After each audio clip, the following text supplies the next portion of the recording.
cardiology ရဲ့နောက်ဆုံးအပုဒ်ကိုရောက်ရှိလာပြီဖြစ်ပါတယ်ဒါပေမဲ့နောက်ဆုံးအပုဒ်တော့လည်းမဟုတ်သေးဘူးဂျားထဲမှာနည်းနည်းချိထားရှိတယ်အဲ့လိုမျိုးဟိုလေcardiac surgery ပြီးပေါ့နော် GP setting မှာ patient ကိုဘယ်လိုမျိုး follow up လုပ်ရမလဲဘယ်လို care လုပ်ရမလဲဆိုတဲ့ဟာမျိုးတွေပေါ့နော်အဲ့ဒါမျိုးတွေတော့လည်းရှိသေးတယ်အဲ့ဒါလေးကလည်းဖတ်ကြည့်ရတဲ့အခါမှာတော်တော်လေးစိတ်ဝင်စားဖို့ကောင်းတယ်ဒါပေမဲ့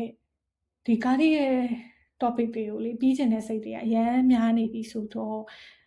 ဒီတပုတ်မှာပဲခဏလောက်ရက်ထားမယ်စဉ်းစားပါတယ်ပြီးရင်တော့တခြားခေါင်းစဉ်တွေကိုတော့ကြပါမယ်ဒီနေ့ပြောမယ့်ခေါင်းစဉ်လေးကတော့ syncope ဒါမှမဟုတ် transient loss of consciousness အကြောင်းပဲဖြစ်ပါတယ်အဲ့လေ syncope တွေနဲ့ဘာနဲ့တွေ့တယ်လဲဆိုတဲ့အခါကျတော့ fall ရင်းနဲ့တွေ့တတ်တယ်အဲ့လို fall တွေဖြစ်တဲ့အခါမှာ significant injury ရှိလားပြီးတဲ့အခါမှာသူ့မှာ severe headache တွေဖြစ်နေလားအဲ့ဒါဆိုရင်သူက subarachnoid hemorrhage တွေပိုင်းလည်းဖြစ်နေနိုင်တဲ့အတွက်ကြောင့်ဒါတွေက reflex ဆိုတာလေသိရပါမယ်sudden onset loss of consciousness ကဘာကြောင့်ဖြစ်တာလဲဆိုတော့အားလုံးသိရတဲ့အတိုင်းပဲပေါ့နော် cerebral hypoperfusion ကြောင့်ဖြစ်တာပြီးရင်တော့ quick and complete recovery ရတတ်ကြတယ်ပေါ့နော်ဒါကို Fanny Dance တို့ blackout တို့ဒီလိုမျိုးအသုံးနှုန်းနေနဲ့သုံးတာမျိုးတွေလည်းရှိတယ်ပေါ့နော်အဲ့တော့ concept တွေအနေနဲ့ခွဲမယ်ဆိုရင်ကကြတော့ neurally mediated or reflex တွေကြောင့်ဖြစ်နိုင်တယ် cardiac ကြောင့်ဖြစ်နိုင်တယ် orthostatic တွေဖြစ်နိုင်တယ်ပေါ့နော် neurally mediated or reflex ဆိုတာ example အနေနဲ့ပြောမယ်ဆိုရင် vasovagal တို့ saturation တို့ carotid sinus atypical ဒါတွေပါဝင်တယ် cardiac မှာဆိုရင်တော့ arrhythmia တွေကြောင့် structural heart disease တွေကြောင့်နောက်တစ်ခုက pulmonary embolus တွေကြောင့်လည်းဖြစ်နိုင်တယ် orthostatic example ပြောမယ်ဆိုရင်ကတော့ primary and or secondary autonomic failure တွေ drug induced hypovolemic ဒါတွေဖြစ်ပါတယ်ဘလို့ assessment လုပ်မလဲဆိုတဲ့အခါကျတော့ history ယူရာကနေပြီးတော့စရမှာပေါ့နော်အဲ့တော့သူ့စီကနေလဲ history ယူတဲ့လို့နောက်တစ်ခုအရေးပါတဲ့ history ကဘယ်ကနေလာနိုင်လဲဆိုတဲ့အခါကျတော့မျက်မြင်သက်သေကနေလဲလာနိုင်ပါတယ်ပေါ့နော်အဲ့တော့ဘာတွေကို focus လုပ်ပြီးတော့မေးရမလဲဆိုတဲ့အခါကျတော့အဲ့ဒီ syncope ဖြစ်သွားတဲ့ episode ကိုမူတည်ပြီးတော့ပေါ့နော်မေးရမှာပေါ့အဲ့ဒီမှာအဲ့ဒီအချိန်မှာသူ့ရဲ့ body position ကဘယ်လိုမျိုးဖြစ်နေရလဲတခြား trigger တွေရှိနေရလားဥပမာပြောမယ်ဆိုရင် patient ကပေါ့နော်အဲ့ဒီအချိန်မှာအီးပါနေရလားသေးပေါင်နေရလားဒါမှမဟုတ် swallowing လုပ်နေရလား coughing ဒါမှမဟုတ်သွေးဖောက်တဲ့အချိန်မှာဖြစ်တာလားဒါမျိုးတွေပေါ့နော်ပြီးတဲ့အခါမှာအဲ့လိုမျိုးမဖြစ်ခင်မှာသူ့မှာ warning signs ဆို prodrome တွေရောရှိလားပေါ့နော် example ပြောမယ်ဆိုရင် sweating တွေတို့ feeling hot ဖြစ်လာတာ blood fishing တွေဖြစ်တယ် palpitations chest pain shortness of breath ဒါမျိုးတွေဖြစ်လာဒါကမဖြစ်ခင်မှာပြီးရဖြစ်နေစဉ်အတော်တွေမှာ duration ကဘယ်လောက်ကြာလဲပြီးတဲ့အခါမှာ whether true loss of consciousness များဖြစ်တာလားပေါ့နော်အဲ့တော့အဲ့ဒီအချိန်မှာ tongue biting တွေဖြစ်လာပြီးတော့ any muscle movement during the event တွေဖြစ်လာ any injury တွေရသွားသေးလားပေါ့နော်အဲ့ဒီအချိန်မှာ patient ရဲ့ appearance ကနေ color ကဘယ်လိုနေလဲ pale ဖြစ်နေလား blue ဖြစ်နေလားပေါ့နော်ပြီးရင် immediately after the event မှာ confusion or other neurological deficit တွေများရှိလားဆိုပြီးတော့ဒီ event နဲ့ပတ်သက်ပြီးတော့ပေါ့နော်တတိချာချာလေးမေးရပါမယ် history မှာနောက်ထပ်ဘာတွေပါသင့်လဲဆိုတဲ့အခါကျဒါက first episode လားတခြား previous episode တွေရှိနေလား current medication တွေကဘာတွေလဲ comorbidity တွေကဘာတွေလဲ family history တွေရှိလား particularly ကဘာမေးရမှာလဲဆိုရင် heart disease တွေမေးရမယ် sudden cardiac death history တွေရှိလားဆိုပြီးတော့မေးရမယ်ဒီလိုမေးရတဲ့ရည်ရွယ်ချက်တွေကလေခုနကပြောတဲ့ syncope အမျိုးအစားတွေကိုခွဲဖို့ဖြစ်ပါတယ်အဲ့တော့ cardiac syncope example ပြောမယ်ဆိုရင်ခုနပြောဆို arrhythmia လား ischemia လား aortic stenosis လားပေါ့နော်အဲ့တော့ cardiac syncope လို့ကိုကတန်တရားရှိတယ်ဆိုရင်သူ့ရဲ့ history မှာဘာတွေပါမလဲဆိုတဲ့အခါကျ chest pain တို့ shortness of breath တို့ palpitations တို့ဒါမျိုးတွေရှိနိုင်လားဒီအခါမှာ ECG ဆွဲကြည့်လိုက်တယ် abnormal ECG ထွက်တယ် on exhaustion မှာဖြစ်တယ်ဒါမှမဟုတ်ရင်လှဲနေတဲ့အချိန်မှာတော့ဖြစ်သွားတယ်ပေါ့နော်ပြီးတဲ့အခါမှာ prodromal symptoms တွေသူ့မှာကြာတော့တိတ်ပြီးတော့မရှိတတ်ဘူးပေါ့နော်ပြီးတဲ့အခါမှာ known heart condition တွေလည်းရှိတယ် including heart failure လို့မျိုးပြီးတဲ့အခါမှာအသက်65နှစ်နဲ့အထက်ပေါ့နော် older person မှာ first episode ဖြစ်တယ်without postural orthostatic hypotension မရှိဘဲနဲ့ဖြစ်သွားတယ် family history of sudden cardiac death တွေရှိတယ်နားထောင်ကြည့်တဲ့အခါမှာ heart murmur တွေကြားရတယ်ဆိုရင်ဒီ syncope ကဒီ cardiac syncope ကြောင့်ဖြစ်နိုင်တာများတယ်ပေါ့နော်orthostatic syncope က common ဖြစ်တယ်ဒါပေမဲ့အဲ့ဒီဟာကို diagnosis ပြောဖို့အတွက်ကတခြား alternative diagnosis မဟုတ်နိုင်ဘူးဆိုမှပဲ ဒါကိုစဉ်းစားရပေါ့နော်အဲ့တော့များသောအားဖြင့်ကကြတော့မတက်ထပြီး3မိနစ်တော့တည်းမှာဖြစ်တာမျိုးတွေဖြစ်တယ်blood pressure ကျသွားတယ်အဲ့ဒါမျိုးတွေပေါ့နော်အဲ့ဒီခါမှာသူကdehydration ကြောင့်လည်းဖြစ်နိုင်တယ်နောက်တစ်ခါကျ drug induced တွေကြောင့်ဖြစ်နိုင်တယ် including polypharmacy အကြောင်းဖြစ်နိုင်တယ် older adults တွေမှာပို့ပြီးတော့ comment ဖြစ်ပါတယ်နောက် syncope တစ်ခုက reflex syncope ဖြစ်ပါတယ်ဒါကတော့အဖြစ်အများဆုံးပဲဖြစ်တယ်ဒါကို vasovagal syncope လို့လည်းခေါ်တယ် saturational syncope လို့လည်းခေါ်တယ်ပေါ့နော်အဲ့တော့ trigger factor တွေ check ကြည့်ရမယ် prodromal symptoms တွေနဲ့ recovery ကြည့်ရမယ်ပေါ့နော်အဲ့တော့တခြား alternative diagnosis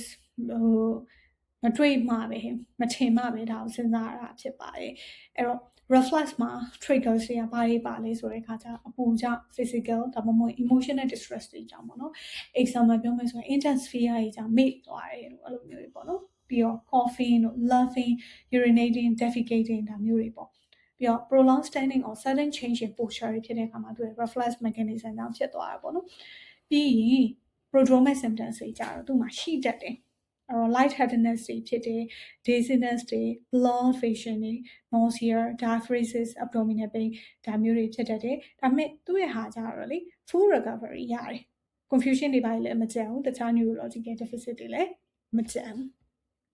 လူနာစင်ကောက်ပဲအပြီးဆုံးနဲ့လာတယ်ဆိုပေမဲ့လည်းတခြား differential တွေစဉ်းစားရမှာဖြစ်ပါတယ်စီရှာများလားဘယ်ခါမှစီရှာကို suspect ဖြစ်မလဲဆိုတဲ့အခါကျသူ့မှာ aura တွေရှိရယ် biting tongue တွေဖြစ်တယ်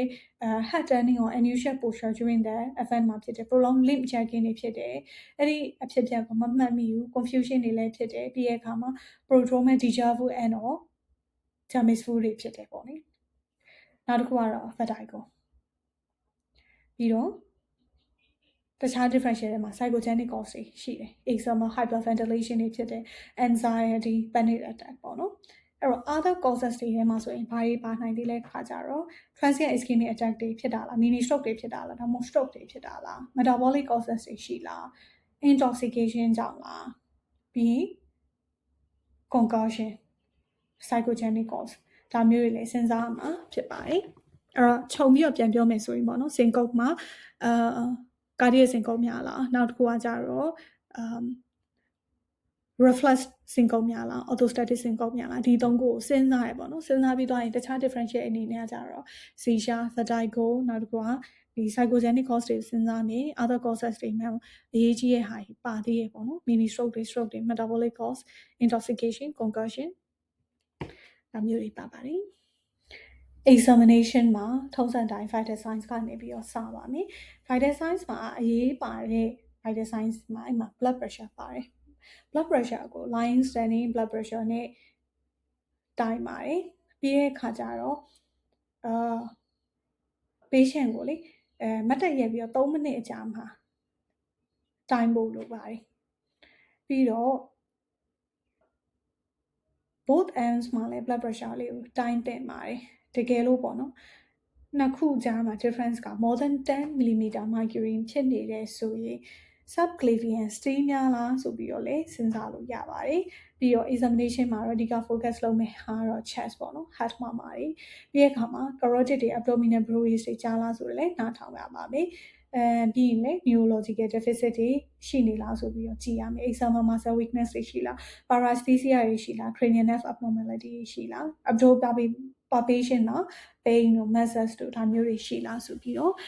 examination က focus examination ဒါတွေပါတဲ့နေပေါ့နော် investigation အနေနဲ့ကတော့ 12 lead ECG လေးဆွဲတင်ပါတယ်12 lead ECG မှာကြတော့ဘာတွေကိုကြည့်မှာလဲဆိုတော့ previous MI တွေဖြစ်ဘူးလားLVH features တွေရှိနေလား hypertrophic obstructive cardiomyopathy pulmonary hypertension တွေဒါတွေရှိနေလားပြီးတဲ့အခါမှာrate တွေက brady လား tachy လားပြီးတဲ့အခါမှာ block တွေရှိနေရလား QRS pre-excitation တွေရှိလား unexplained sinus bradycardia less than 50 beats per minute or heart block တွေရှိလားပြီးတဲ့အခါမှာ long or short QT interval တွေဖြစ်လား short PR interval without delta wave တွေများတွေ့နေရလား WBW တို့နောက်တစ်ခါ LGL syndrome တွေဒါမျိုးတွေသိဖို့ဖြစ်တယ် Brugada pattern တွေရှိလားပြောချင်တာကကြတော့ right bundle branch block with ST elevation in V1 to V3 ကို Brugada pattern လို့ပြောတာပါ investigation slide လေးနည်းနည်းလေးကြံသွားလို့ blood test တွေကဖောက်မှာလားဆိုတဲ့အခါကျတော့ပေါ့နော် history အရာပေါ့နော် anemia တွေ hypoglycemia electrolyte disturbance တွေဒါမျိုးတွေစဉ်းစားနေတယ်ဆိုရင်တော့request လုပ်ပါပြီးတဲ့အခါကျရင်တော့echo တွေပါရိုက်မှာလား stress testing တွေလုပ်မှာလား holder or event monitoring တွေလုပ်မှာလားပေါ့နော် cardiac syncope လို့ထင်တယ်ဆိုရင်ပြီးတဲ့အခါမှာဒီဟာမျိုးတွေပေါ့နော် request မလုပ်ခင် specialist assessment လေးလည်း advice လေးလည်းယူဖို့စဉ်းစားသင့်ပါတယ်တဲ့အဲ့တော့ management ရောက်လာပြီပေါ့နော် management ရောက်လာပြီဆိုရင်အရင်ဆုံးကိုယ့်လက်ထဲမှာထားရမှာလားဒါမှမဟုတ်ရင်လွှဲရမှာလားဆိုတဲ့ဟာကိုလည်းသိဖို့ကလည်းအရေးကြီးတယ်လို့ထင်ပါတယ်အဲ့တော့ဘယ်လိုအခါမျိုးမှာလွှဲမလဲဆိုတဲ့အခါကျတော့သူက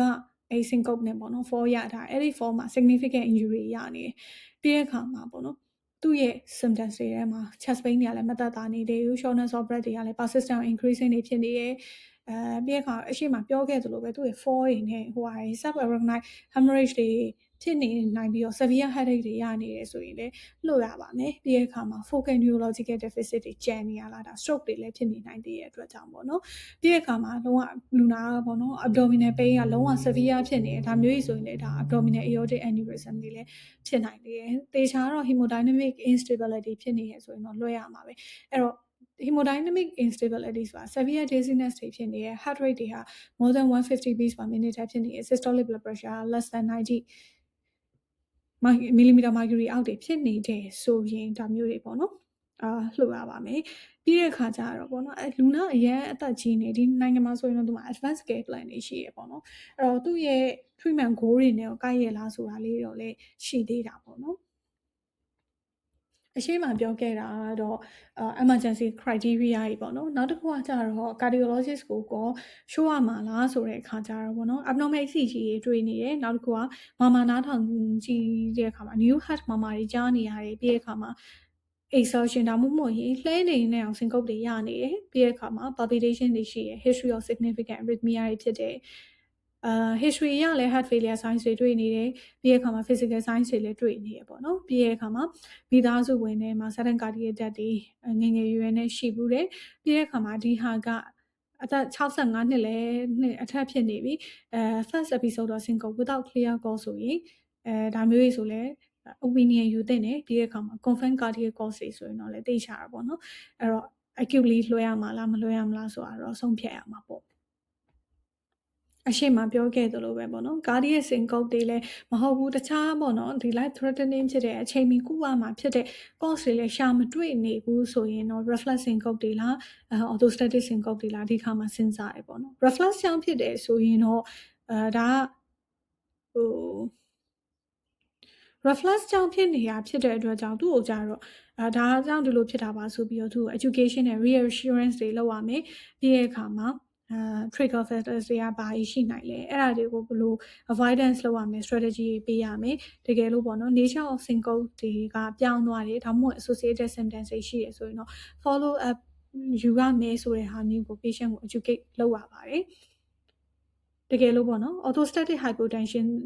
ကြောင့်ဖြစ်တဲ့ syncope တွေဆိုရင်ကိုတဲ့အဲ့လိုမျိုးဆိုရင်လည်းဒီလိုပဲ patient ကို educate လုပ်ရမယ် reassurance လုပ်ရမယ်ပြီးတဲ့အခါမှာ medication တွေ review ကြည့်ရမယ်ပြီးတဲ့အခါမှာavoidance strategy တွေပေါ့နော် avoidance strategy လို့ပြောတဲ့အခါမှာဒီနေရာနည်းနည်းလေးထပ်ပြောစရာဖြစ်လာတာပေါ့နော် salt and fluid intake ကို sufficient ဖြစ်အောင်တောက်ရမယ်ပေါ့နော်endless contraindicated အဲ့တော့ဘယ်လောက်တောက်ရမလဲဆိုတဲ့အခါကျတော့2 to 3 liter fluid per day ဝင်အောင်တောက်ရတယ်10 gram of salt per day လောက်ရတယ်ပြီးတဲ့အခါမှာ sleeping with head elevated position နဲ့လောက်ရမယ်အဲ့ဒီခါကျတော့nocturnal polyuria တွေကို short ချပေးတယ် body fluid distribution တွေလည်း improve ဖြစ်စေရယ် nocturnal hypotension တွေကိုလည်း improve ဖြစ်စေပါတယ်တကယ်လို့ပေါ့နော်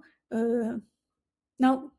ညှိုးလို့ရတာရ compression stocking တွေပါဝစ်ခိုင်းလို့ရတယ်အဲ့ခါကျရင် venous pooling တွေပါတွေကို short ချပေးရပေါ့နော်ပြီးရင် physical counter pressure maneuver ဆိုတာရှိတယ်အဲ့ဒါကြတော့ဘယ်လိုမျိုးလဲဆိုတော့ prodromal symptoms တွေပေါ်နေပြီဆိုရင်အဲ့ခါမှာ leg crossing တို့ squatting တို့အဲ့လိုမျိုးလုပ်ပေးလိုက်တာပေါ့နော် counter pressure maneuver ပေးလိုက်တာပေါ့ပြီးတဲ့ခါကျရင် fall တွေခဏခဏရမှာဆိုတဲ့အတွက်ကြောင့် fall prevention program တွေကိုလည်း refer လုပ်ဖို့စဉ်းစားသင့်ပါတယ်တကယ်လို့ပေါ့နော်သူရဲ့ syncope က psychogenic cause တွေကြောင့်ဖြစ်တာအဲ့ဒါမျိုးဆိုရင်တော့ relaxation techniques တွေကို advice လုပ်ပြီးတဲ့အခါမှာသူမှရှိနေ anxiety panic attack hyperventilation ဒါတွေကိုဘယ်လို management လုပ်ရမလဲဆိုတာတော့တစ်ပိုင်းဖြစ်သွားပြီပေါ့နော်ပြီးတော့ syncope ဖြစ်စေတဲ့ medication တွေရှိတယ်အဲ့မျိုးတွေလည်း review လုပ်ပေးရမယ်ပေါ့နော် prolonged QT interval ဖြစ်စေတဲ့ example ပြောမယ်ဆိုရင် tricyclic antidepressant တွေ phenothiazine quinidine amiodarone တွေဖြစ်တယ်နောက်တစ်ခုကsensory ကို order ဖြစ်စေတဲ့ဟာတွေ example ပြောမယ်ဆိုရင် alcohol တို့ analgesic တို့ sedative တွေဖြစ်တယ် serum electrolyte တွေကို order ဖြစ်စေတဲ့ diuretic ACEI ဒါမျိုးဆေးတွေကိုလည်းပြန်ပြီးတော့ကြည့်ပေးရမယ်ပေါ့နော်အဲ့တော့ obvious cause လည်းတွေ့မနေဘူးဒါပေမဲ့ clinical concern တွေရှိရဆိုရင်တော့ဒါ cardiac